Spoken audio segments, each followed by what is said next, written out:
No one spoke. The only sound in my grandmother's hospital room was the soft clicking of the heart monitor and the slow hiss of oxygen moving through a clear tube by her bed.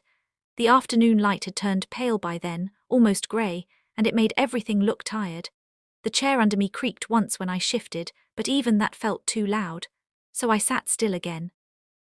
Grandma Elena lay against the pillows with her eyes closed, one hand resting on the blanket, the other curled weakly around a tissue she had not used.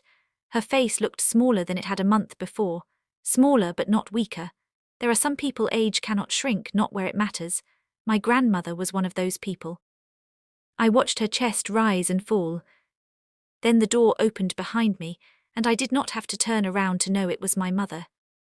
Claire always carried tension into a room before she entered it. She stopped near the foot of the bed and said, in that careful voice people use when they want to sound kind without actually being kind, "You got here before I did." I kept my eyes on Grandma. I came as soon as the nurse called. There was a pause. Then my father came in behind her, slow and stiff in his expensive coat, his face already arranged into that look he wore whenever he wanted to seem burdened by other people's emotions. Harold Bennett had always known how to look offended by pain that did not belong to him. He glanced at me, then at Grandma, then back at me again. "Well," he said, "this is awkward." I finally turned my head. My mother was still beautiful in the polished way money can preserve a person. Her hair was smooth, her lipstick perfect, her coat probably cost more than my first car. My father looked older than I remembered, but not softer. Time had sharpened him instead of humbling him. I had not been alone in a room with both of them in almost 13 years. My mother crossed her arms. "I didn't know you were back in town, Naomi." "I'm not," I said. "I came for Grandma." That hit its mark. I could tell by the way her mouth tightened. "You could have called," she said. "You changed your number twice." My father gave a short, humorless laugh. "You always did have an answer." That almost made me smile, because he said it like it was a flaw, but answers had saved my life. Grandma's eyes opened. It happened slowly, but the moment she saw all three of us standing there, something sad passed over her face. Not surprise, not confusion, sadness, like she had prayed this room would never hold us together again. Her voice came out rough. "Please don't start." I leaned forward at once. "Do you want some water?" She looked at me and her expression softened. "No, baby, stay where you are." Baby. I was 36 years old, a mother, a woman with a job people respected, and a life I had clawed together with my own bleeding hands, and that one word still made me feel 6 years old and safe. My mother noticed. Of course she noticed. She looked from Grandma to me and said, "You always did encourage her to cling to the past." Grandma turned her head just enough to look at my mother. Her voice was weak, but it still had steel in it. "No, Claire, the past clung to her." That room went still all over again. My father cleared his throat. "Elena, let's not do this today." Grandma gave him a long look. "Then when Harold at my funeral?" No one answered. I had seen my grandmother sick before, but never like this.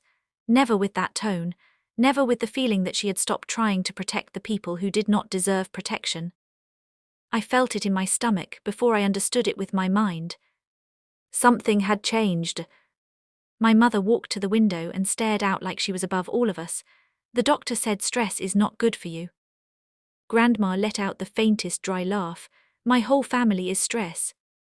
That almost broke me, because even sick, even hurt, she could still be funny in the saddest way. I reached for her hand. She squeezed my fingers with what little strength she had. Then she whispered, "Naomi, there's a folder in my blue bag." I frowned. "Now?" "Yes, please." The bag sat on a small chair beside the dresser. It was the old leather one she had carried for years, the one that always smelled like peppermint and hand cream. I stood, opened it, and found a thick manila folder tucked under her Bible. The second I pulled it out, my father's face changed. "Not much, just enough." But I saw it. "What is that?" he asked too quickly. Grandma kept her eyes on me. "Bring it here." I did. My mother stepped closer. "Mother, what are you doing?" Grandma ignored her. She looked at the folder, then at me. "I wanted to wait longer. I thought maybe there would be more time. A cold feeling moved down my back. Time for what? She swallowed, her eyes filled before mine did. For the truth, she said. No one breathed. My father's voice turned hard. Elena, this is not the time. Oh, now you know timing, Grandma asked. Mother, my mother snapped, stop this. Grandma looked at her daughter for a long moment, and I saw the grief in her face more clearly than the anger. That was the part people never understood about betrayal. When it comes from family, grief arrives before rage. I should have stopped it years ago, she said quietly. That was my sin. I stared at her. Stopped what? She looked at me again, and all the air seemed to leave the room. The lie that ruined your life. I heard myself say, what? My mother took a step forward. Enough. My father moved too, and for one strange second it felt like they were not old anymore, not polished and controlled, but scared children trying to cover a broken window before someone saw. Grandma's fingers tightened around mine. No, no more silence. My voice came out smaller than I wanted. Grandma, what lie? Her eyes drifted to my parents, then back to me. When you were 17, when you got pregnant, when your father told you to leave the house and your mother stood there and watched, there was something you were never told. My ears started ringing. I was back there all at once, standing in the front hallway with one duffel bag. My mother refusing to look at me.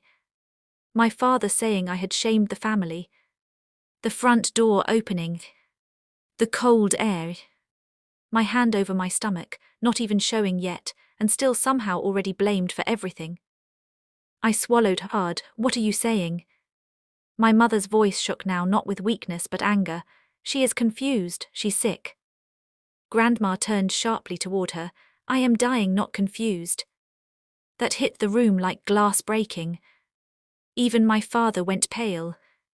I sat down slowly because my knees had started to weaken. My chest hurt, not from tears yet but from pressure, like years were pushing against my ribs from the inside. Grandma looked back at me. I let them tell you that boy abandoned you because he wanted nothing to do with you. I let them say you were reckless, selfish, disgraceful. I let them throw you out and make you believe you had no one but me. I stared at her, hardly able to understand the words. But you did have me, I whispered. I know, she said, tears slipping down the sides of her face, but you should have had the truth too. My father stepped forward. That's enough. I stood so fast the chair scraped loudly across the floor. No, no, it's not enough. He froze. I had not raised my voice at him since I was a teenager, and maybe he heard it too, the difference. I was not that girl anymore. I was not the one he threw away. I looked at my mother. What is she talking about?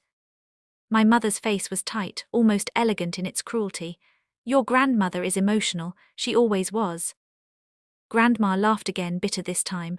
Say it, go on, Claire, tell your daughter what you and your husband did. My mother said nothing. My father said, we protected this family. I turned to him so sharply it made my neck ache. Protected it from what? He held my stare for a moment, then looked away first. That was when I knew. Whatever this was, it was real. Grandma lifted the folder with trembling fingers and pressed it toward me. Open it. My hands shook as I untied the string.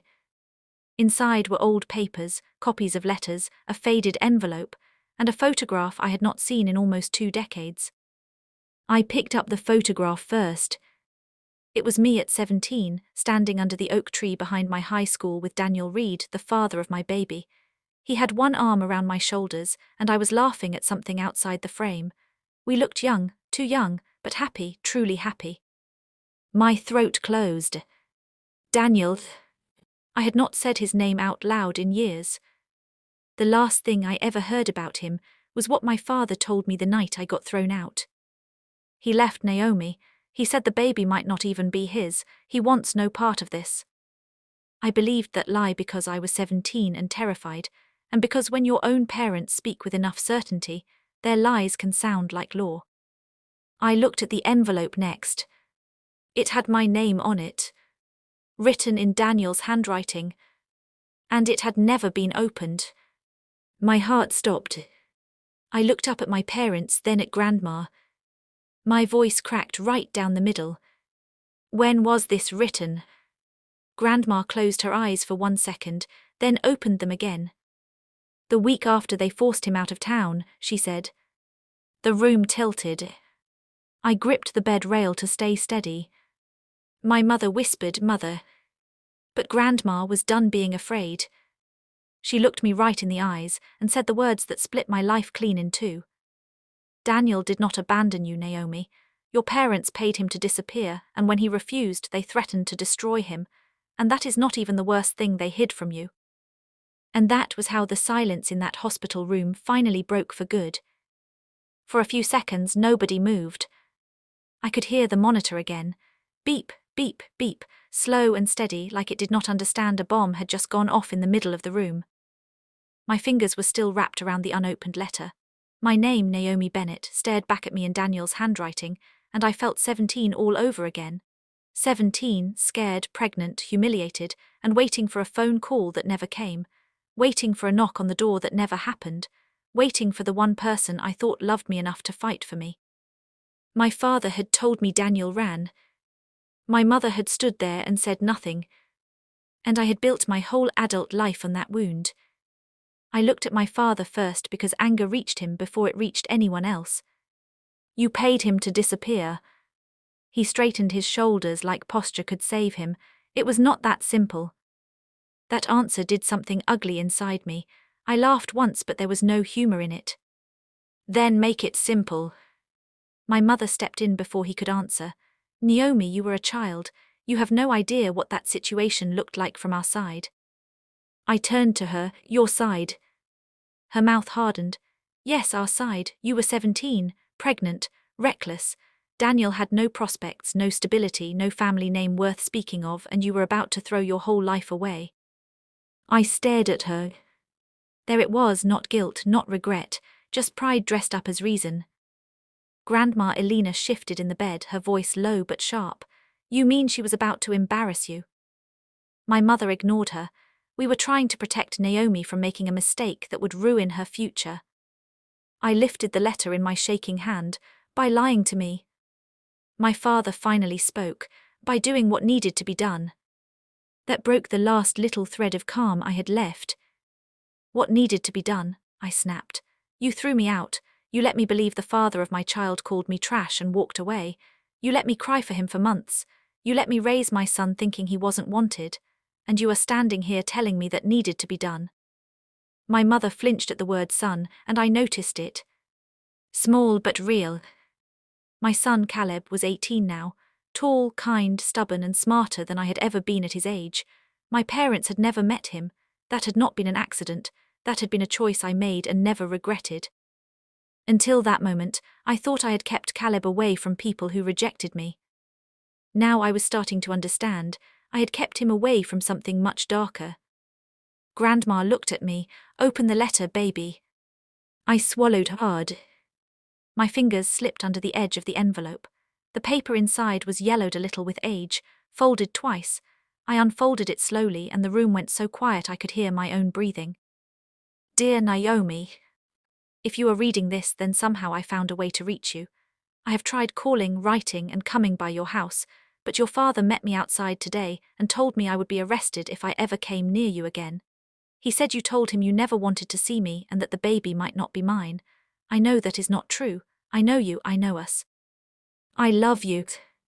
I have loved you since the first day you laughed at my truck, because you said it sounded like an angry lawn mower. I want our baby. I want you. I do not care what your parents think of me. I do not care if I have to work 3 jobs. I was ready to stay and fight, but your father said he would ruin my mother's business and make sure I never found work in this town again. He said if I really loved you, I would leave before I dragged you down further. I do not know what to do except tell you the truth and pray you hear it from me somehow. If you want me, I will come back. Any hour, any day, no matter what. Daniel. I could not finish breathing after that. The letter shook in my hands so badly, the paper made a dry, fluttering sound. My chest tightened, then tightened more, until I had to sit down before my legs gave out under me. He had written to me. He had wanted me. He had wanted our baby. A sob rose in my throat before I could stop it. It came out rough and strange, like it belonged to someone else. I pressed my hand over my mouth, but it was too late. The sound was already in the room. My father looked away. My mother closed her eyes like my pain was something tedious she had to wait out. Grandma's eyes filled with tears. I am sorry. I looked at her, crying now without any grace, without any dignity, the way you cry when part of your life has just been dug up and handed back to you rotten. You knew. That question hurt her more than anything else I had said. Her face broke, not right away, I found out 3 months later. I stared at her in disbelief. 3 months. She nodded, tears slipping into her hairline. I found the first letter by accident in Harold's study. I confronted them. Claire said they had already handled it. Harold said Daniel was gone and it was for the best. I wanted to tell you, but by then you were staying with me and barely sleeping, barely eating, barely speaking. You kept saying he left because you were not enough. I should have told you anyway. I should have burned this family to the ground right then. But I was afraid if I pushed too hard, they would take what little I still had, including access to you. My mother let out a cold breath. That is dramatic.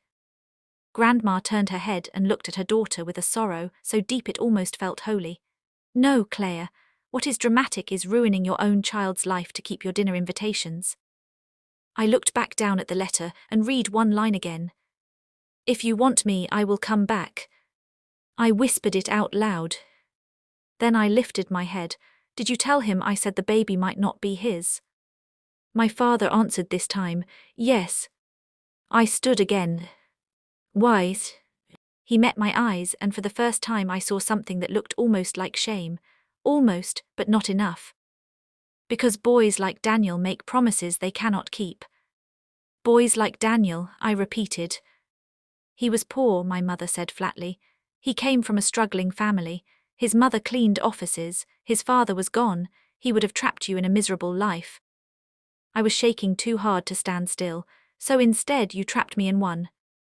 That is not fair, she shot back. You survived. I laughed again, and that time it sounded ugly enough to scare even me. Survived, I said. I was homeless for 6 weeks before Grandma took me in full time because you told the whole family not to help me. I had Caleb at 18 with one suitcase and a broken heart. I worked nights. I went to school in pieces. I cried in bathrooms so my baby would not hear me. Survived is a very small word for what you did to me.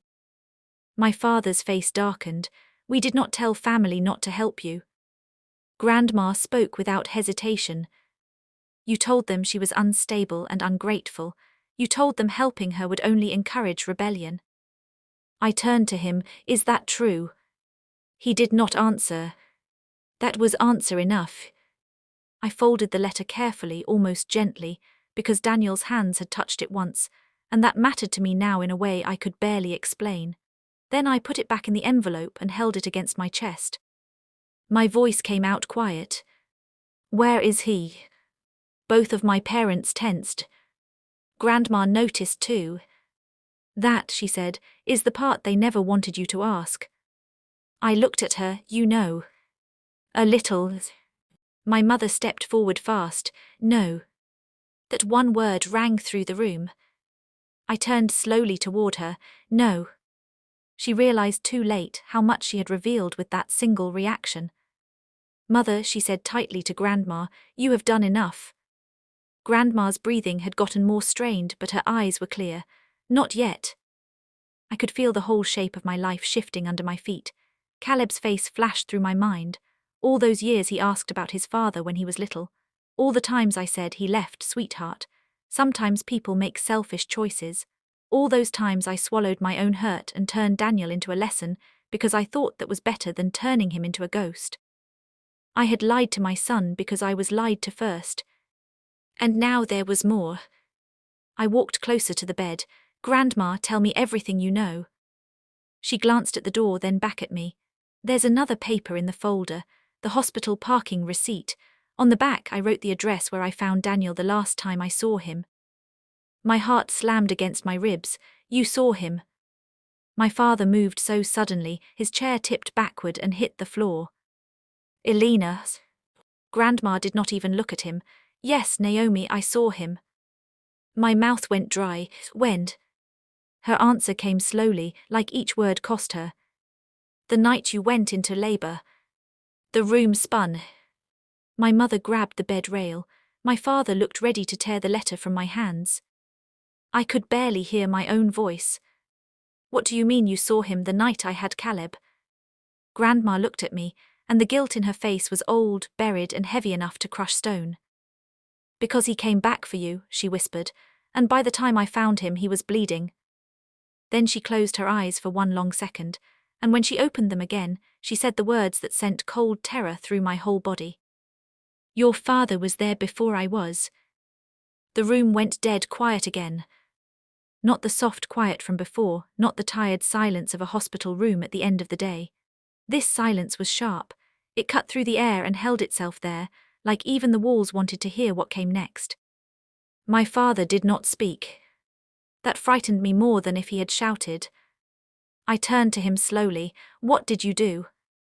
He looked at me with that same hard face he had worn my whole life whenever he thought emotion was weakness. But there was something else in him now, something loose, something slipping. Watch your tone, he said. I stared at him. Then I laughed once quietly, because it was unbelievable. Even now, even after all this, he still thought he could control the room by sounding like a father instead of a man being cornered by his own history. My tone, I said. You stood between me and the father of my child. You lied to me for 18 years. Grandma just said he came back the night I went into labor and you were there before she arrived, so let me try again. What did you do? My mother stepped forward. Naomi, lower your voice, your grandmother is sick.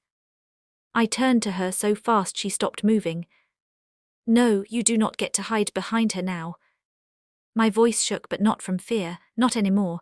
It shook because rage had finally found the right door. Grandma Elena shifted against the pillows. Let her ask. My father exhaled through his nose and looked toward the window, as if the answer might be floating somewhere out there above the parking lot. I went to speak with him, he said at last.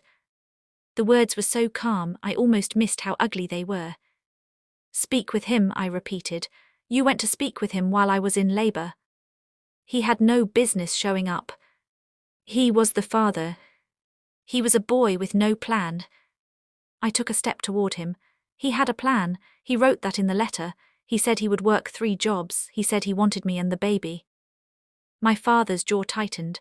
Wanting something is not the same as being able to provide it. I could feel myself losing the last bit of control I had left. So you decided for me? Yes, he snapped finally. I did. That one word landed like a slap. Yes. Not sorry. Not I regret it. Just yes. My mother closed her eyes for a second, but she still said nothing to correct him. I looked at her in disbelief. And you let him? She opened her eyes and met mine. I agreed with him. The room tilted again. There are moments when pain is so clean it almost feels cold. That was one of them.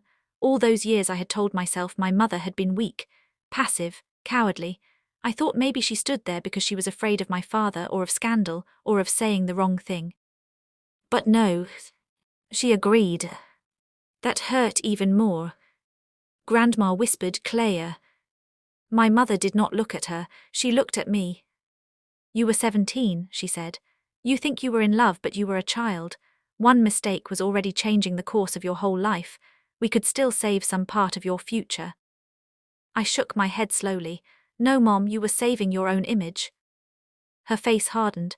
You do not know what it was like to spend years building a family's name, only to have one impulsive teenager drag it into public shame. That sentence stayed in the air for a second. Then I said very quietly, there it is. My father shifted, impatient now. You are twisting this. No, I said, still looking at my mother. I am hearing it clearly for the first time. I turned back to Grandma. Tell me what happened that night. Grandma's breathing sounded rougher than before, but her mind was sharp. I got a call from one of the nurses at the old county hospital. She knew me from church.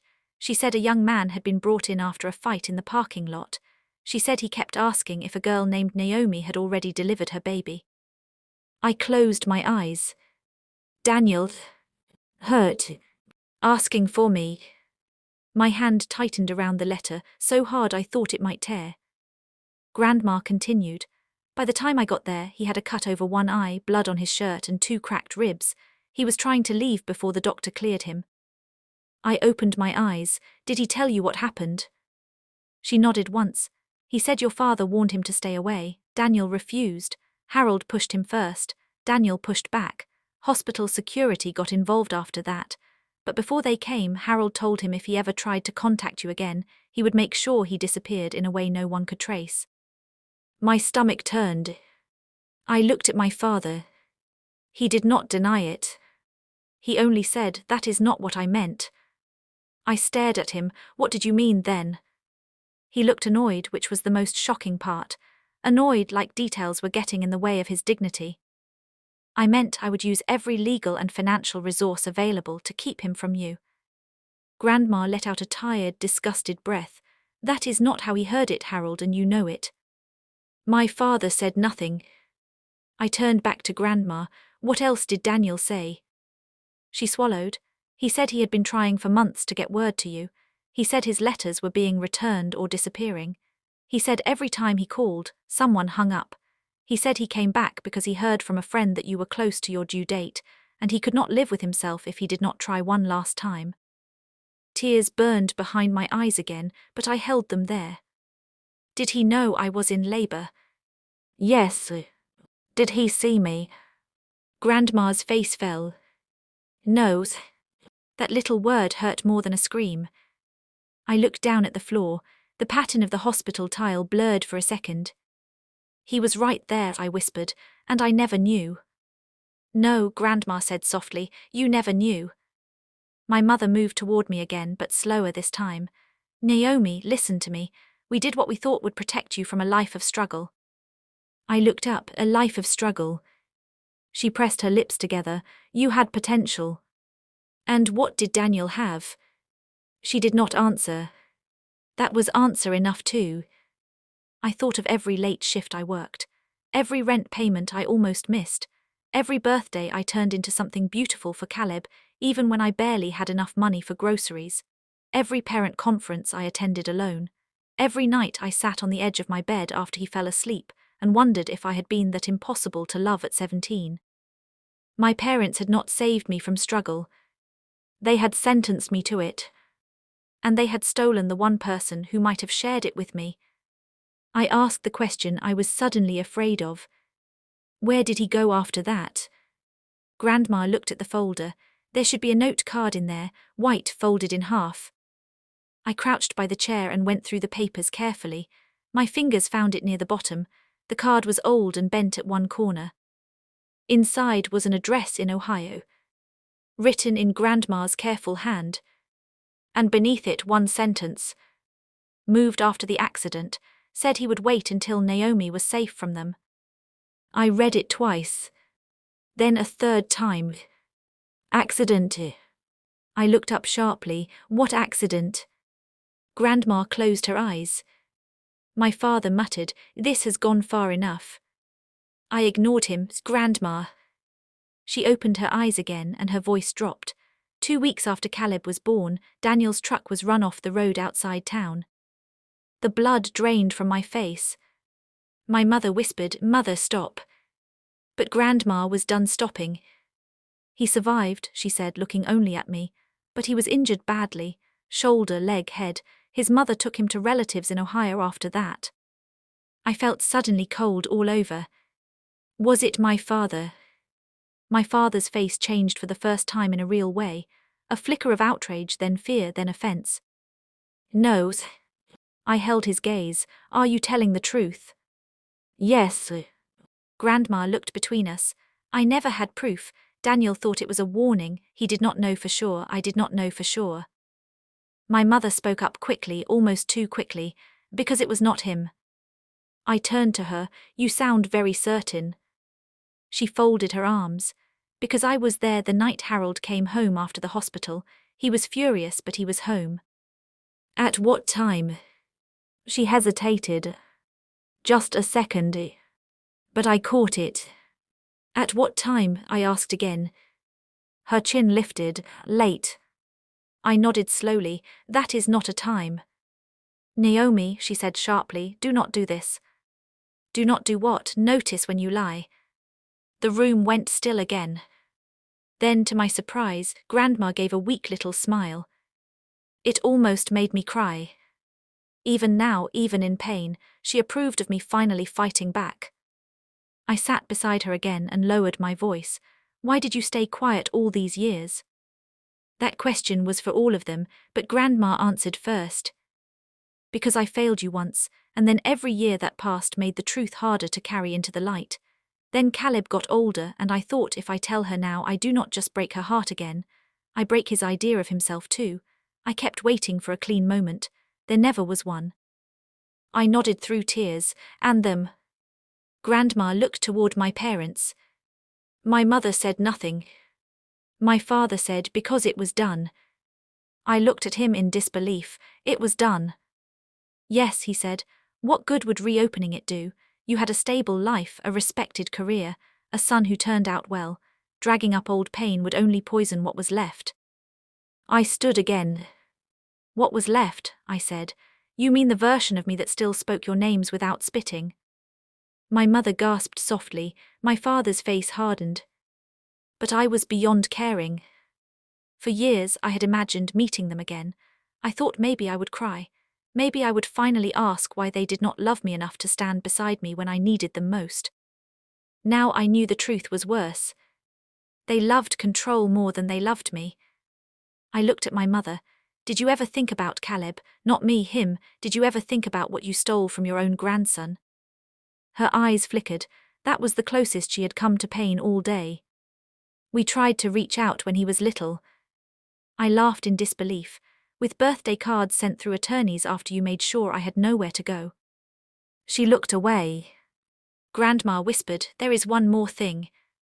I turned back so fast my pulse jumped. What? She looked at the folder again. At the very bottom, there is a certified copy of your grandfather's trust amendment. I frowned. Grandpa's trust. Yes. I found the paper and unfolded it. Legal language covered most of the page, but one paragraph had been marked in blue ink. Upon the death of Elena Whitmore Bennett, all real and liquid assets designated herein shall transfer to Naomi Grace Bennett and her lawful issue in full, excluding Claire Bennett Whitmore, Harold Whitmore, and their estate from any claim or control. I looked up stunned. My mother went pale. My father took one step toward the bed. You had no right. Grandma looked at him with open contempt. I had every right. My voice came out barely above a whisper. You cut them out. I did, she said. My mother's face twisted. Because of one mistake. Grandma's voice sharpened like broken glass. No, Claire, because of a long chain of cruelty you never repented for. My father stared at the document like it had insulted him personally. This will not hold. Grandma's eyes moved to me. It already has. I looked down at the page again. My hands were shaking. This was not just a confession now. This was a war. My father stepped closer, his face dark and tight. Naomi, whatever poison your grandmother has fed you today, do not be foolish. Families do not destroy each other over old misunderstandings. I lifted my head slowly. Old misunderstandings, I said. You stole 18 years from me. He opened his mouth, but before he could speak, the hospital room door swung open. A man in a dark suit stepped inside holding a leather briefcase. He stopped when he saw all of us. Then he looked straight at me. And in a voice I recognized from a courtroom I had stood in many times, he said, Your Honor, I came as soon as I got the message. My parents turned toward me at the exact same moment. And that was the second they finally understood who I really was. No one spoke for what felt like a full minute.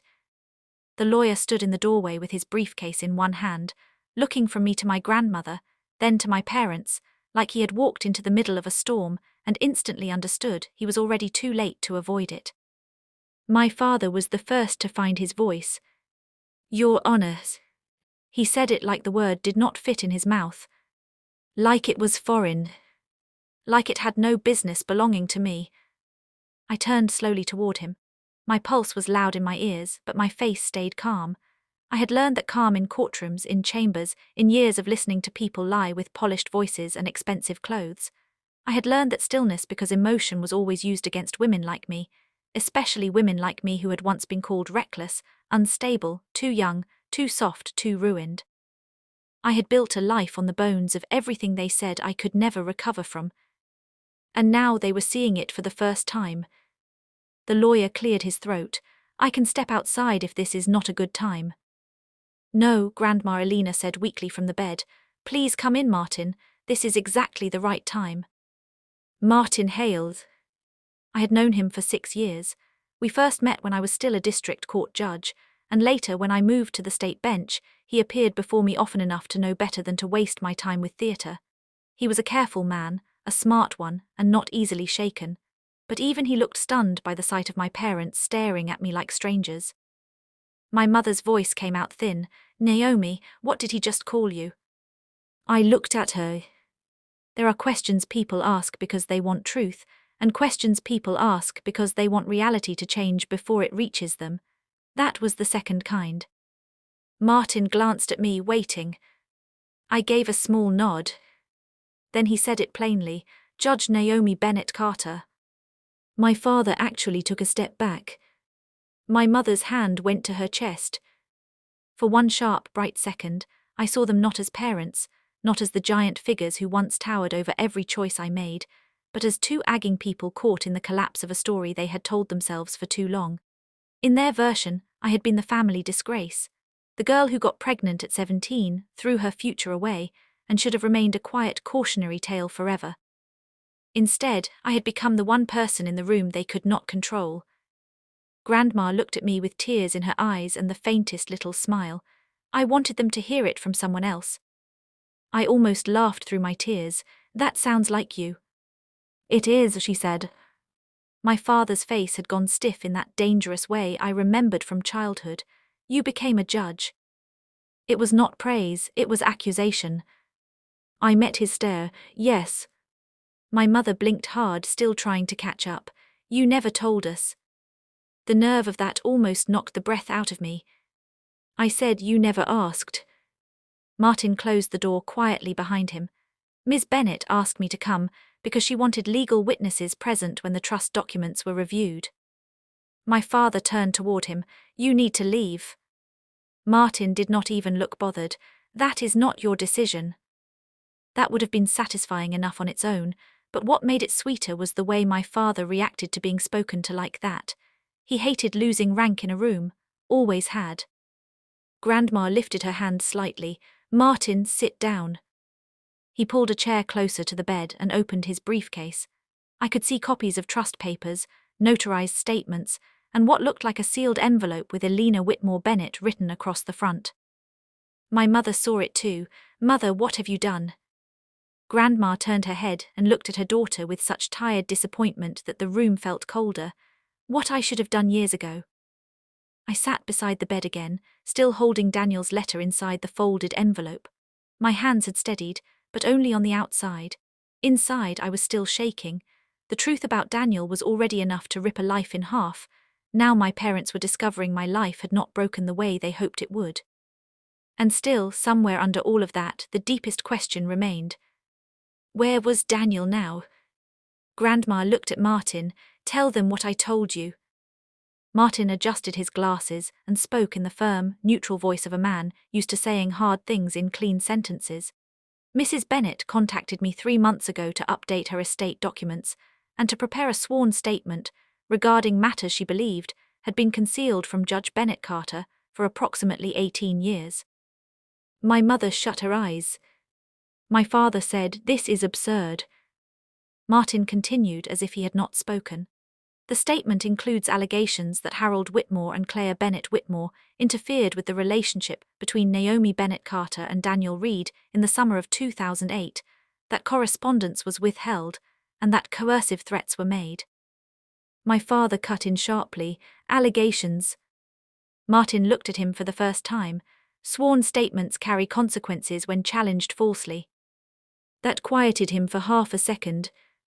Then my mother found her voice. Mother, you are humiliating your own daughter. Grandma's eyes flashed. No, Claire, I am humiliating the people who earned it. My mother's lips parted, but no words came out. I watched her and something painful settled into place inside me. She still did not understand. Even now, even after the letter, after the trust, after the truth about Daniel, she still thought this was about embarrassment, appearances, public damage. She still could not see the wound under it all. That was the tragedy of people like my mother. They were not always cruel because they felt too little. Sometimes they were cruel because they felt the wrong things too deeply. Reputation, pride, class, control, these became sacred to them, more sacred than love. I said quietly, "Do you know what Caleb asked me when he was 9? My parents looked at me. He asked if he was hard to love because his father left before he was born. My mother's face changed. Just a little. But enough. I kept going. He asked me that because I spent years trying to explain something I did not understand myself. I told him no. I told him some adults are just broken in ways children can't fix. And all along, the broken adults were standing right where you are." My father looked away. My mother's eyes filled, though I could not tell whether it was guilt or anger at being spoken to that way. "Probably both." Martin stayed silent, which I appreciated. Some moments should not be interrupted by legal language. Grandma whispered, "Has Caleb ever asked about Daniel recently?" I nodded. "Last year." That memory rose up in me so clearly it hurt.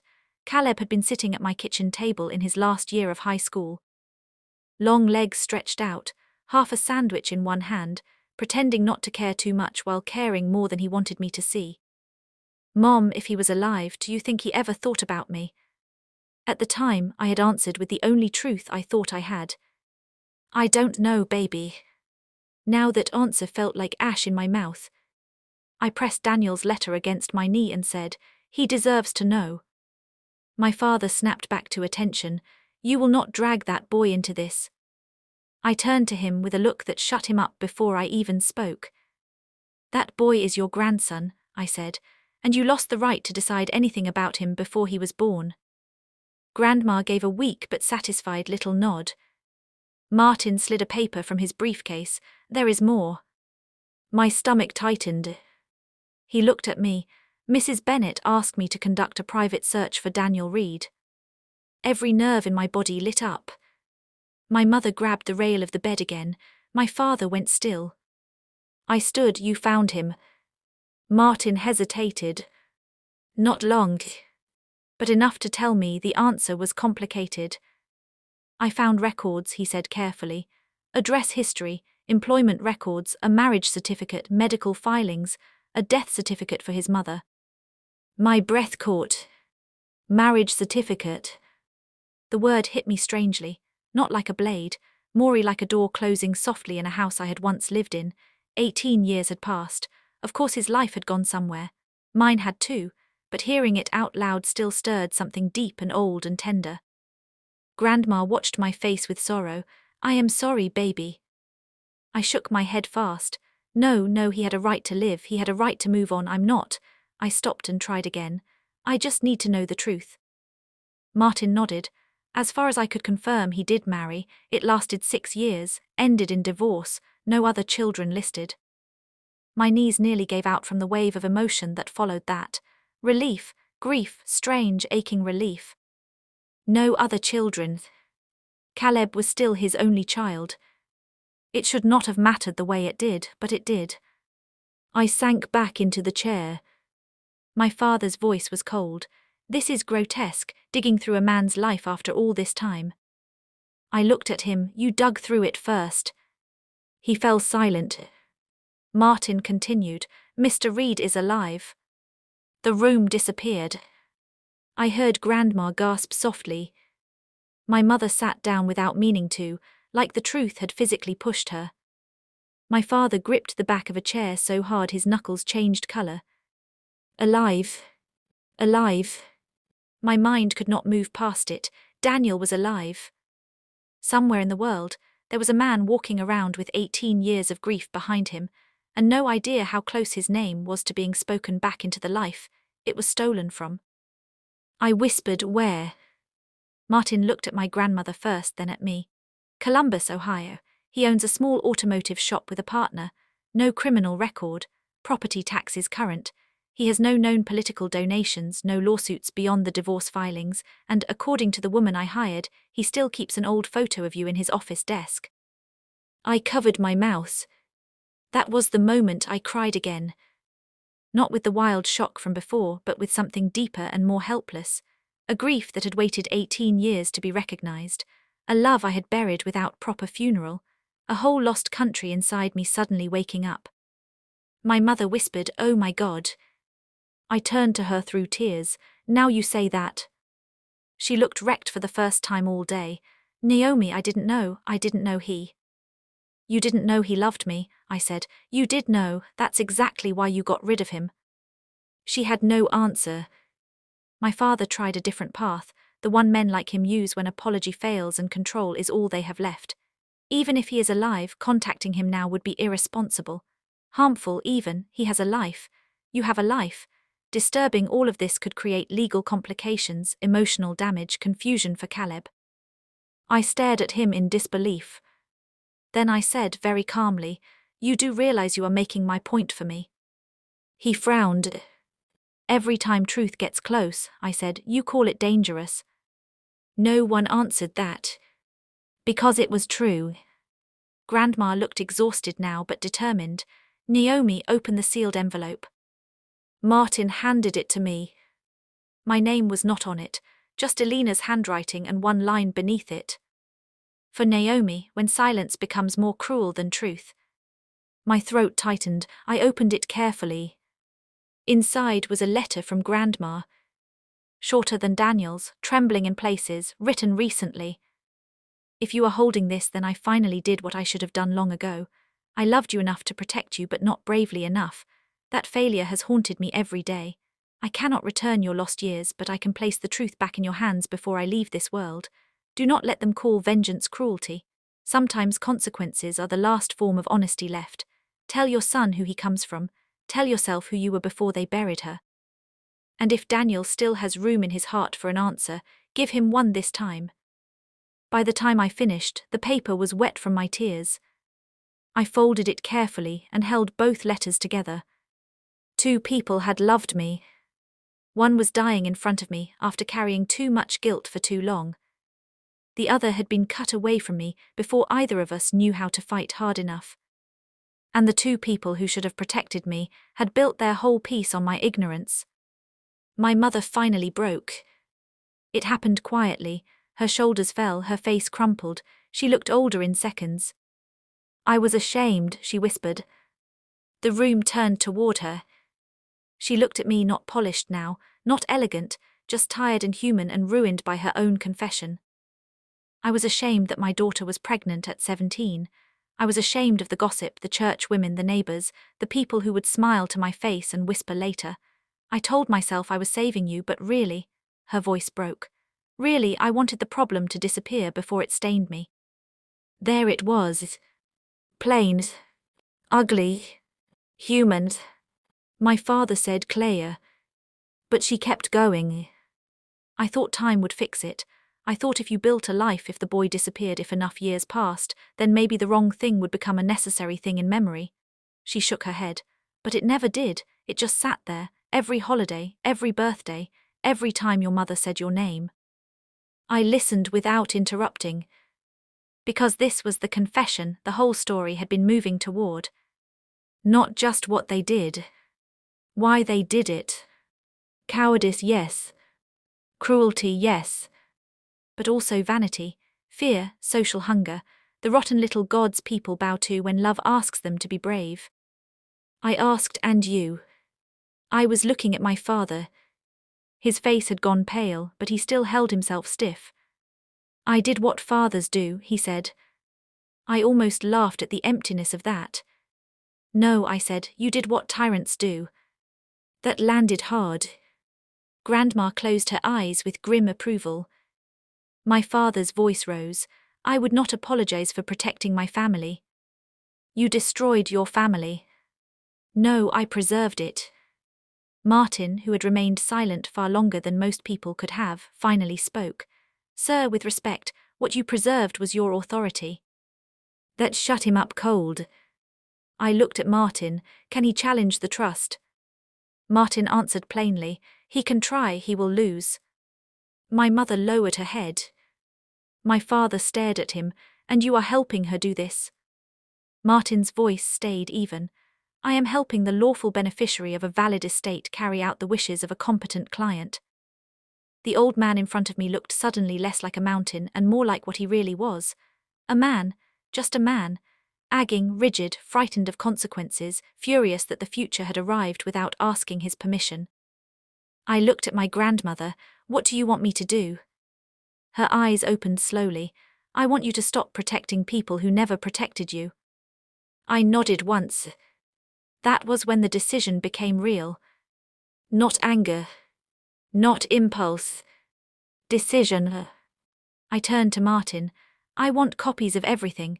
The trust, the sworn statement, the address report, all of it. He nodded. You'll have them tonight.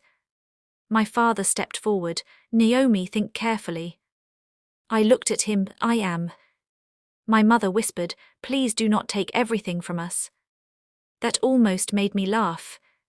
Everything. As if they would ever know what that word meant to me. I said, you took my first love, my child's father, my right to choose, my faith in my own memory. You made me bury a living man, and now you are asking me for mercy because Grandma left me money. My mother cried quietly. My father said nothing. I walked to the window and looked out at the fading light over the parking lot. Cars moved in slow lines below. People carried flowers, backpacks, coffee cups. Ordinary life went on, even while mine split in two again. Then I turned back. I am not done, I said. Grandma watched me carefully. What do you mean? I looked down at Daniel's letter in my hand. I mean, inheritance is not the only thing they stole. No one moved. I let that sink in. Then I said the words that changed the room one more time. Tomorrow I'm going to Ohio, and before I go, Caleb is going to hear the truth from me, not from anyone else. My mother burst into tears. My father went white.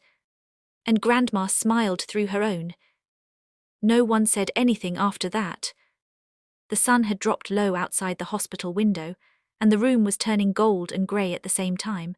My mother was crying into a tissue she had pulled from her purse. My father stood near the foot of the bed with both hands gripping the back of a chair, so tightly it looked like he was holding himself upright by force alone. Martin had gone quiet again, giving the moment the space it deserved. And my grandmother, the woman who had carried too much truth for too many years, looked at me with tired eyes and peace beginning to settle into her face. I walked back to the bed and sat beside her. I'm going to tell Caleb tonight, I said. She nodded once. Good. My voice softened. And then I'm going to Ohio. Another nod. I looked at her hand, thin and spotted and still somehow stronger than most people's whole bodies. I took it in mine. You should have told me sooner. A tear slid from the corner of her eye. I know. I let that sit there between us. Because some pain does not need to be argued with, it only needs to be named. Then I leaned forward and kissed her forehead. But you told me now. That was when she finally let out the breath she had been holding for 18 years. My mother stood up too fast, wiping her face. Naomi, please don't go rushing into something like this. I turned to her. It isn't rushing, it's 18 years late. My father's voice came out flat. And what exactly do you expect to happen? You show up on this man's doorstep and everyone lives happily ever after. I looked at him with a calm I had earned the hard way. No, I expect the truth to have a chance finally. He shook his head. Truth ruins more than lies do. Grandma gave a weak little laugh from the bed. Only for liars. That would have made me smile any other day. Instead, I stood and faced both of my parents one last time. I want you to hear me clearly, I said. Whatever happens next with Daniel is not your business. Whatever Caleb feels after I tell him is not yours to manage. And when Grandma is gone, you will not touch $1 of what she left behind. Not through guilt, not through pressure, not through lawyers. My father opened his mouth, but I raised a hand. No, you have spoken enough for one lifetime. That shut him up. My mother whispered, Naomi, I know sorry isn't enough. I held her gaze. No, I said, it is. She broke down harder after that, and I believed some of it was real. I believed she was ashamed. I believed she regretted it now that the cost had finally risen in front of her face. But regret is not the same thing as innocence, and tears are not payment for stolen years. I picked up the folder, Daniel's letter, Grandma's note, and the trust papers Martin had organized. Then I looked at him. Can you stay with her a little longer after I leave? He nodded, of course. I bent toward Grandma one more time. I'll come back tonight after I talk to Caleb. She squeezed my hand. Bring him tomorrow if he wants to see me. My throat tightened. I will. Then I walked out of the room with my whole old life folded under my arm. The drive home felt unreal. I do not remember half the traffic lights. I do not remember the radio because I never turned it on. I remember my hands on the wheel and the way Daniel's letter sat in the passenger seat beside me like a living thing. I remember saying his name out loud once, quietly, just to hear what it sounded like after all those years. Daniel. It did not sound dead. That surprised me. When I got home, Caleb was in the kitchen eating cereal straight from the box, even though there was a bowl right next to him. He looked up and smiled when he saw me, and for one terrible second I almost lost the nerve to tell him any of it. He was my son, but not a child anymore. 18, broad-shouldered, thoughtful, with my eyes and a face I now realized had pieces of Daniel in it too. Pieces I had spent years pretending not to recognize, because I thought they belonged to a man who walked away. You okay, Mom? He asked. I set the folder on the table. No, I said honestly, but I need to talk to you. That was enough to make him straighten. He pulled out a chair for me before sitting down across from me. That small habit, that quiet kindness, almost broke my heart on the spot. What happened? I took a breath. Then I started at the beginning. Not the whole beginning, not my childhood, not all the ways silence can grow mold inside a family, just the part he needed first, the part that had shaped him before he was even born. I found out today that I was lied to about your father. Caleb froze. I watched every emotion cross his face: confusion, caution, hope, fear. He had learned long ago not to expect much from that subject. Maybe because he sensed it hurt me, maybe because he had grown used to not having answers. Probably both. What do you mean? I opened Daniel's letter and slid it across the table. Your father didn't leave us, I said. My parents kept us apart. They lied to both of us. They made me believe he wanted nothing to do with me or you, but that wasn't true. Caleb stared at me. Then at the letter. Then back at me again. You're serious? I nodded. He read the letter in silence. I watched his face while he read. I saw the moment he got to I want our baby. I saw the way his jaw tightened, the way his eyes filled, the way he blinked twice like he was trying to stop being 18 and become 5 again, just long enough to ask the question every child asks when they've been hurt. Then why wasn't he there? My voice shook, because I didn't know. I was told he abandoned us, I believed it, and by the time the truth was discovered it was hidden again. He looked up from the letter. Who hid it? I held his gaze. My parents. For a moment he said nothing. Then he pushed his chair back and stood up so hard it scraped the floor. You mean Grandma Claire and Grandpa Harold? I almost corrected him, almost said they were never really his grandparents, but that would have been my pain talking, not the truth. They were his grandparents by blood. They had just failed the job in every other way. Yes. He turned and walked 3 steps toward the counter, then stopped with both hands braced against it. All those years. Yes. And you didn't know? No. When he turned back, there were tears in his eyes, but anger too. So he wanted me. That question hit me in the same place it hit me when he was 9. I stood and crossed the kitchen. Yes, I said, he did. Caleb covered his face with one hand. For a while, neither of us said anything. Then I pulled him into my arms, and for the first time since he was little, he let me hold him while he cried. I cried too. Not just for him. For the 3 of us. For a boy who wrote letters that never reached me. For a girl who went into labor thinking love had left her. For a son who built his identity around a lie. After a while, Caleb pulled back and wiped his face. Is he alive? I nodded. His whole expression changed. Alive? In Ohio? He sat back down slowly. Do you want to find him? I'm going tomorrow. He looked at me for a long second. Then he said, I'm coming with you. I should have expected it, but I still hesitated.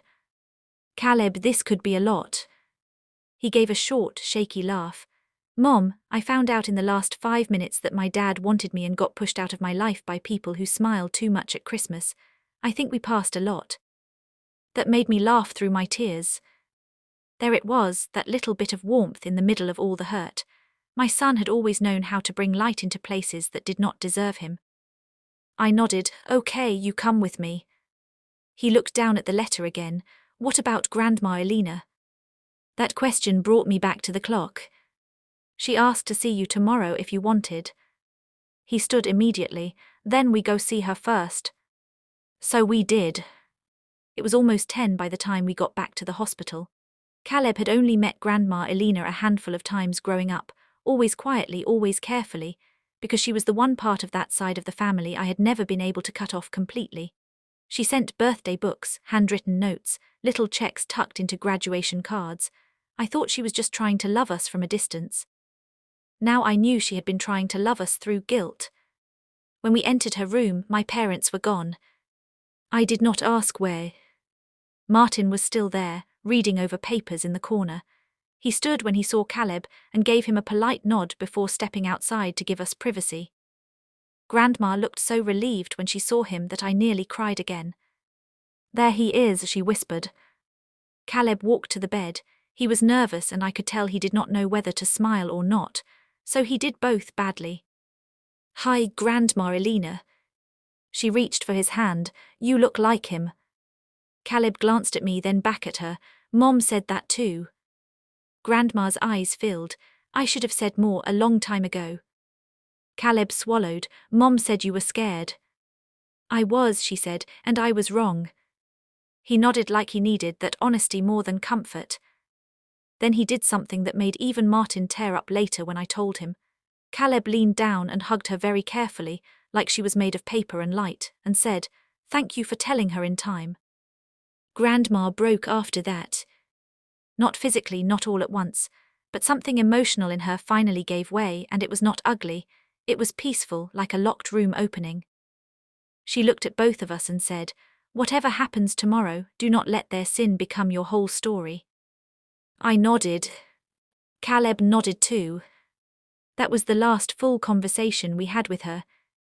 She died just before dawn. Martin called while Caleb and I were finishing coffee and packing an overnight bag for Ohio. For a few seconds after he said the words, I could not move.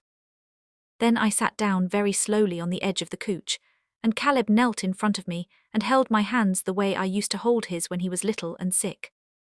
That was how grief moved in my family now, not downward from parent to child but both ways, shared, honest, without performance. We buried Grandma Elena 3 days later. My parents came to the service. They sat in the second row, quiet, stripped of the old shine that used to make people excuse them. I did not speak to them before it began. Caleb did not either. At the graveside, my mother tried once. She stepped toward me in black gloves and dark glasses and said, Naomi, please, we cannot end like this. I looked at her over the casket flowers. You ended it 18 years ago. She cried. My father stood beside her, stiff and angry and useless. For the first time in my life, his disappointment meant nothing to me. After the burial, Martin handed me the final estate packet. Grandma had left me the family home, her savings, a small lake property I did not even know she still owned, and one final letter. This one was shorter. Use it to build something kinder than what you came from. I kept that note in my purse for months. But the real revenge did not begin at the funeral. It began the next morning when Caleb and I drove to Ohio. The trip was long and quiet in parts, emotional in others. Sometimes Caleb asked questions, sometimes he stared out the window, Once he asked me what Daniel's laugh sounded like. I told him it started in his chest and always surprised him on the way out, like joy had caught him off guard. Once I asked Caleb if he was afraid. He said, yeah. Then after a second he added, but I think not knowing has been worse. By the time we pulled into Columbus, I understood that truth can hurt but silence rots. The address Martin gave us led to a modest auto shop on the edge of a commercial street.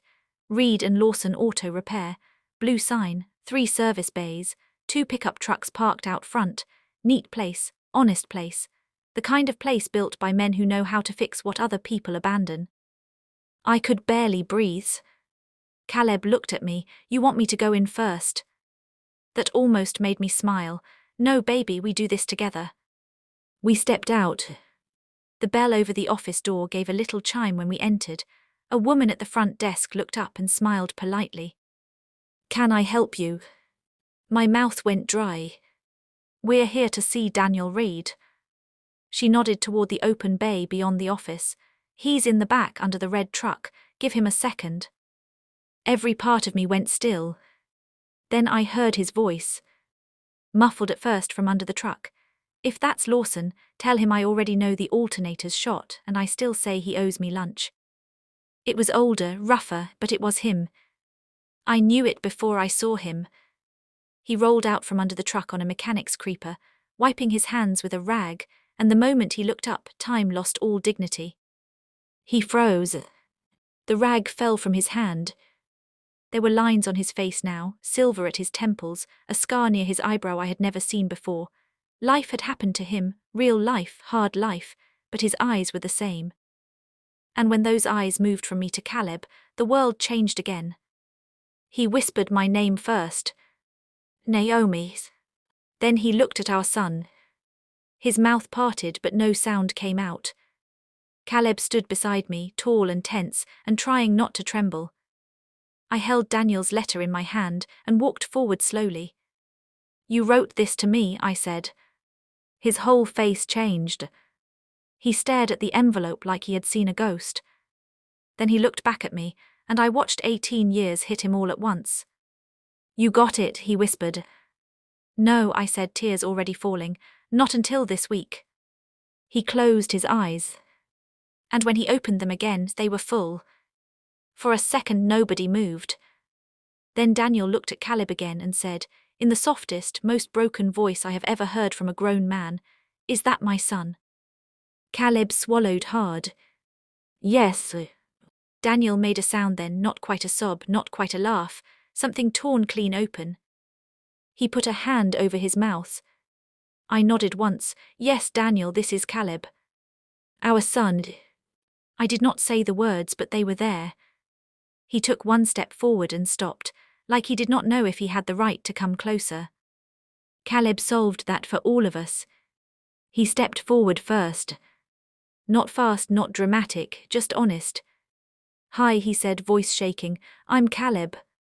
Daniel laughed and cried at the same time. Yeah, he whispered. Yeah, you are. What followed was not neat. It was not one perfect reunion, with music playing somewhere in the background, and every wound closing on cue. It was better than that because it was real. There were questions. There were tears. There were long pauses where no one knew what to say next. Daniel told us he never stopped wondering. He said he came back twice in the first year and got turned away both times, once by my father and once by a lawyer with a warning letter. After the truck accident and his move to Ohio, he tried to rebuild his life, but he kept every photo, every memory, every tiny piece of me he had. He married later badly because hurt people do desperate things when they confuse loneliness with readiness. It ended. He worked. He survived. He thought of me every year on Caleb's birthday because he had never forgotten the due date. I told him everything too. Not all at once, but enough. How I left home. How Grandma took me in. How I finished school. How I became a lawyer, then a judge. How Caleb learned to throw a baseball and cook eggs and drive a stick shift. How I lied about him leaving because I thought that was the truth. Daniel cried when he heard that. Not because I blamed him. Because I had been carrying it alone. And Caleb, my beautiful steady boy, sat between us at a diner that evening after the shop closed and asked the questions that mattered most. Did you want me? Yes. Did you love my mom? Yes. Were you scared? Every day. Are you here now? Daniel answered that one with tears in his eyes and no hesitation at all. Yes. It was not instant forgiveness. That came slower in layers, with phone calls and visits and awkward first attempts at building what should have existed all along. But the foundation was there because it was built on truth, not fear.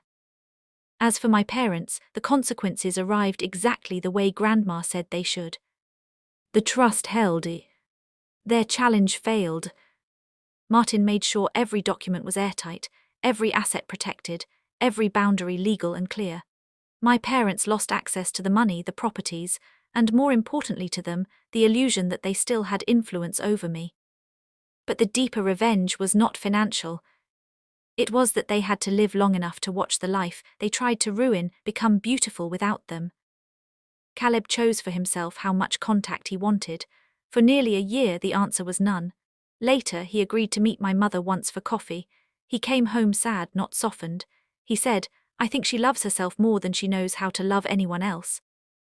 That was one of the truest things I had ever heard. My father never apologized. Not really. He sent one letter full of phrases like difficult choices and misunderstood intentions and protecting the family. I mailed it back unopened. My mother tried harder. She called, she cried. She said she wanted to make amends. I believed she wanted relief. I did not confuse that with change. In time, I learned something I wish I had known when I was 17. Forgiveness is not the same as access. I stopped waking up angry every morning. I stopped replaying old scenes to punish myself with them. I let the poison leave my body. But I did not invite the poison back in. That was my revenge too.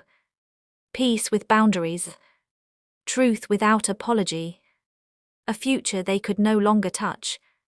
A year after Ohio, Caleb spent his 19th birthday at Daniel's shop. They changed the brakes on an old truck together, then went out for burgers. Daniel sent me a photo of both of them smiling under a lifted hood, grease on their hands, sunlight on their faces. They looked so much alike it made my chest ache in the sweetest way. I framed it and put it in my living room. Not hidden. Not turned face down in a drawer. Out in the open where truth belonged. Sometimes people ask whether I regret finding out so late. Of course I do. I regret every stolen year. I regret every bedtime question I could not answer right. I regret every lonely night, Daniel, and I spent mourning each other while still alive. But regret is not the end of my story. Confession saved what silence almost buried. Truth arrived late, but it still arrived. And once it did, everything false began to fall apart. That is the thing about family secrets. They do not stay buried because they are dead. They stay buried because somebody is feeding them. Fear feeds them, pride feeds them, shame feeds them. But honesty starves them. And when honesty finally walked into the room, wearing my own face, even my parents could not stop it. So yes, they laughed once. They laughed when they thought I was the girl they had thrown away. They laughed when I walked into that courtroom in uniform, before they knew who I had become. But by the time the truth was finished, nobody was laughing. Not my father. Not my mother. Not even me. Because some victories do not feel loud.